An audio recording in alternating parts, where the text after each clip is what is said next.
Hey everybody, welcome back to the chaotic little book corner. My name is Acacia. I started my journey in October, filing for disability, and today, on August 9th, I have received it. I have pushed and called and driven myself to the point of exhaustion. I have made phone calls to people that I didn't want to talk to. I have had to tell my story over and over and over again. I have, in essence, when applying for disability, it shamed me into remembering why I'm so broken. And that was what the disability process really did to me. More than anything was it shamed me repetitively to remember how broken I was. And I think there's an element of wanting us to feel shame so that we'll stop. But I didn't have that option. I am lucky enough to live with my parents. I'm even more lucky to live with my parents now that I see what I would have received as financial aid.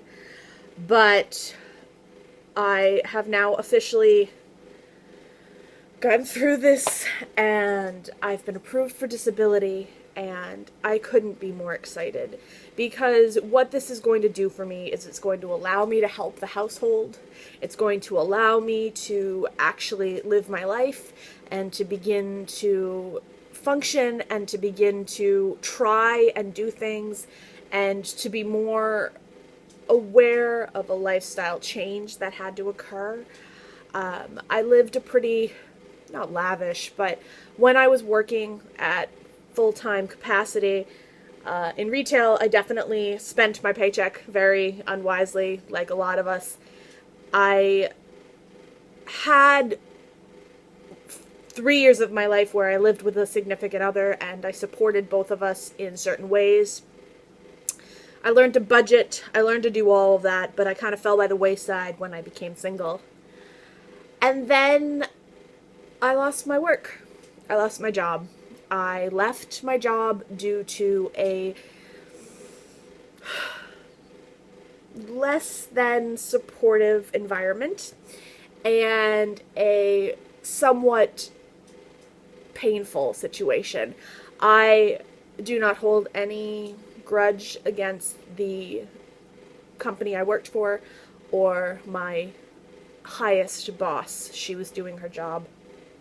But there is definitely some less affectionate feelings towards a few people who put me in a situation where I felt so unsafe that I couldn't go into work, which is why I left. And I do miss aspects of working, but for the most part, I have discovered right now I can't. Right now, I need to focus on this. I need to focus on getting better.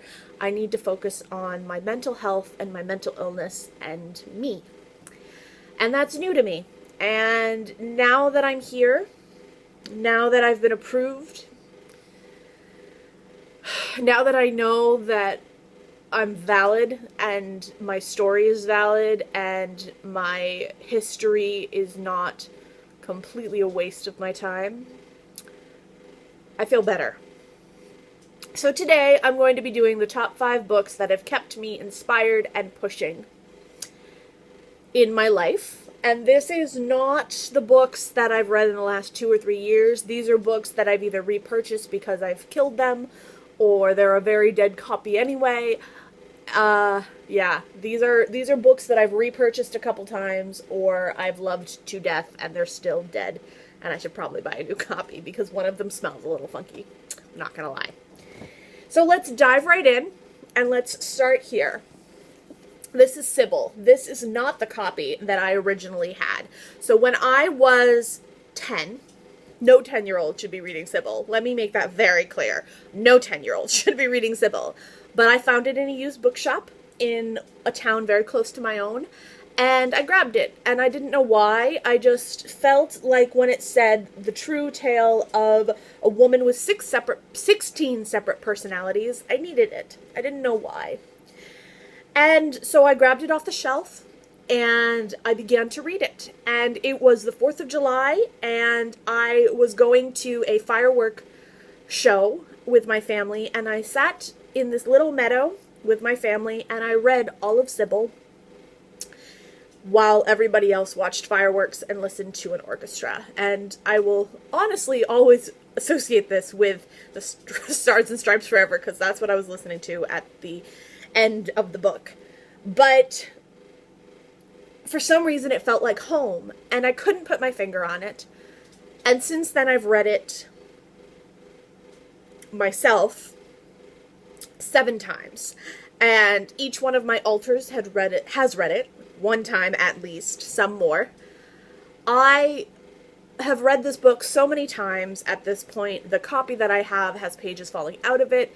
It definitely is just, it's done. The cover is bent to high heaven, and I will never get rid of that original copy though, because it really was the first piece of evidence that my own self gave me, that I brought myself to understand what it felt like to finally find a place that felt like home.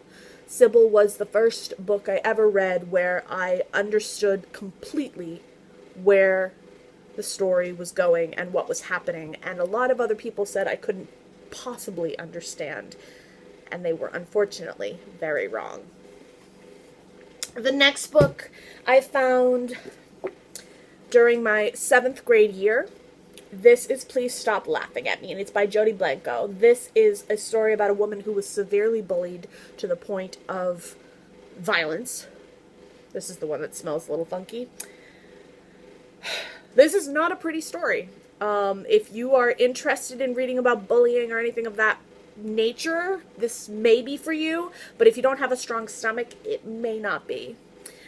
I can remember reading it the summer between 6th and 7th grade, and I found it in a bookstore, and it was new, and I was really curious about it, because Please Stop Laughing at Me was something I'd said to a few people in my past. And I remember my mother worked as the school. Basically, we had so my town is so small that we're not actually like a full school.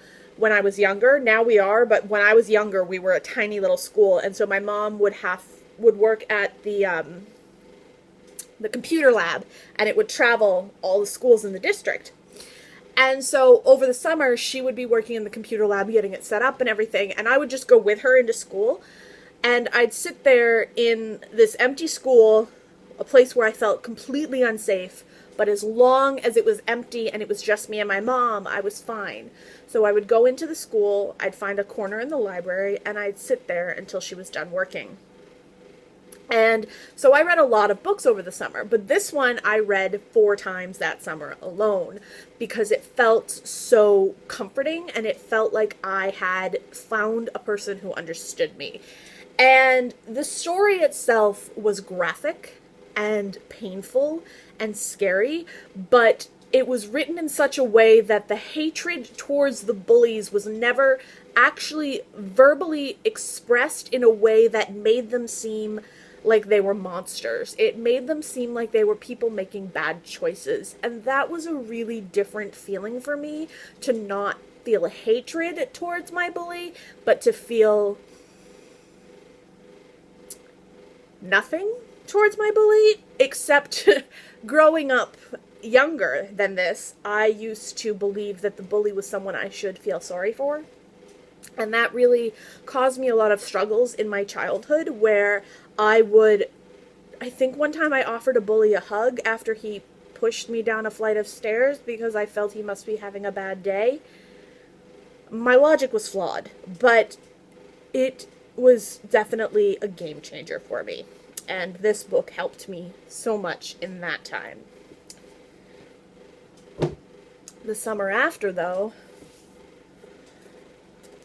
was between the public school that I was going to and a hippie school that my mother decided I was going to go to because I'd had so much trouble at this public school. And she didn't even know half the trouble. She just knew I was unhappy. I had been sexually assaulted that year of 7th grade in my...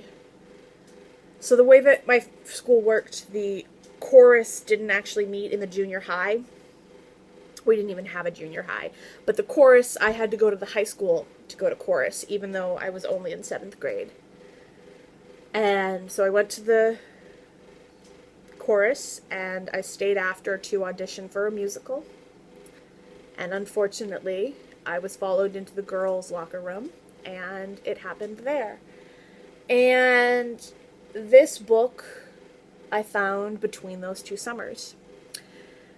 I found this the summer between 7th and 8th grade. I remember it was the last day of 7th grade, and we went to Borders when that was still a thing. And we always went to Borders the last day of a school day, the last school day, and I always remember that day. I could probably not tell you a single other thing that happened that year, except for that trip to Borders, because I got books and Chinese food. I don't remember much else. But I remember going into Borders that day, and I picked up one of the series of Unfortunate Event books, Speak, and also I had, for the first time ever, I'd been given a reading list from the school. And so this was for the new hippie school, and little did I know we weren't actually supposed to read them. They were just recommendations. I bought them all and read them all. Well, I didn't buy them all. I read them all because I took them out of the library. Like, it was ridiculous. And then they put me in the 11th grade English class in 8th grade. Logic. But anyway, this book changed everything for me, because at the time my amnesic barrier was in place and I had no memory of my sexual assault. And so I read this book cover to cover repetitively over and over and over, and I have marked the crap out of it. Like, I don't even know if you can see it. Like, there's just little underlines everywhere. I mean, I marked it and said, this is not real. This is not possible. Who does this? Like, I was trying so hard to understand why this felt like home. And I finally did, but not for another 5 years. So there's Speak. And then Girl Interrupted came along in like 9th grade. And I found this in the library sale at my school. It still has the plastic on it in some spots. Like, I can see the creasing on here for the plastic. Like, it's ridiculous. I loved this book. I really did. This is the story of a woman with bipolar... No. Sorry. This is the story of a woman with BPD in a mental hospital called McLean. And it's Susan... Well, McLean Hospital is in Massachusetts. And it has a very, actually, strong family history for me. But I also have a book also on the history of McLean. But before all that, I didn't know. And I found this book, and I fell in love with it, and I was reading it, and I finally thought that maybe it was the right place for me in a mental health hospital. I thought that that might be the right spot. I thought that for the first time, I could find people that understood me, and I wanted so badly to go into a mental health hospital. So badly.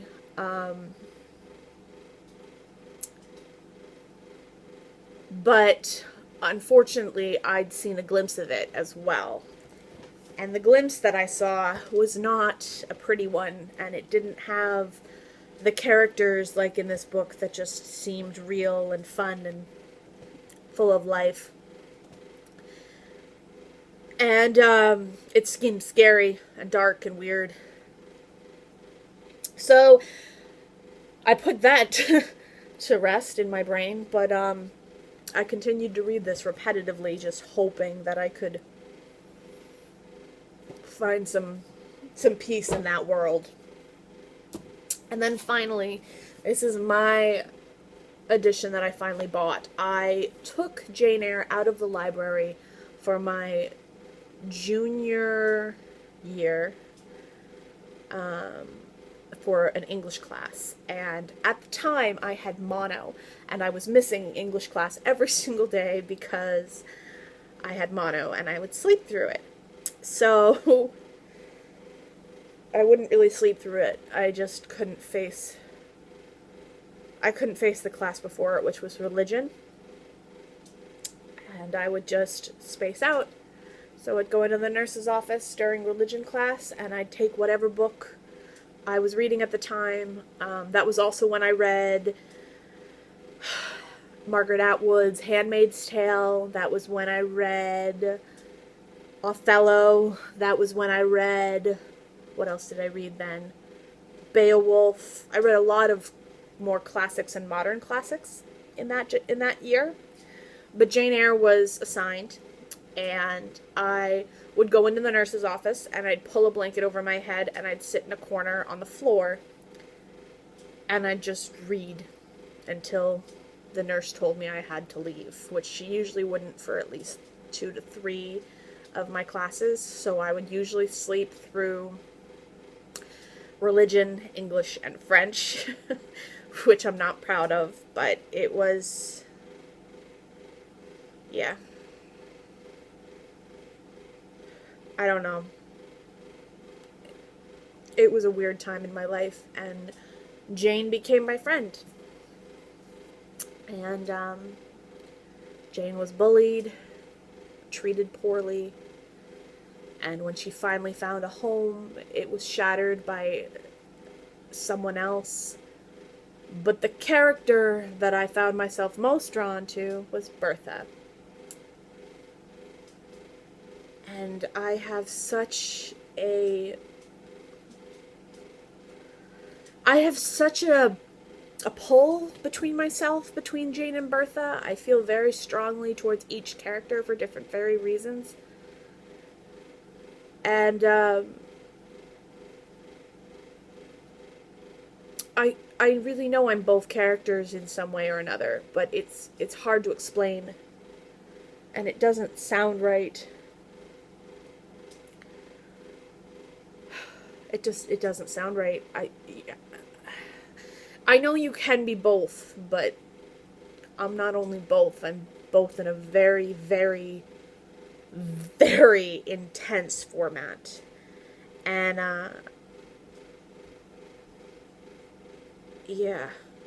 So Jane was another one that really took me and inspired me and helped me to keep pushing.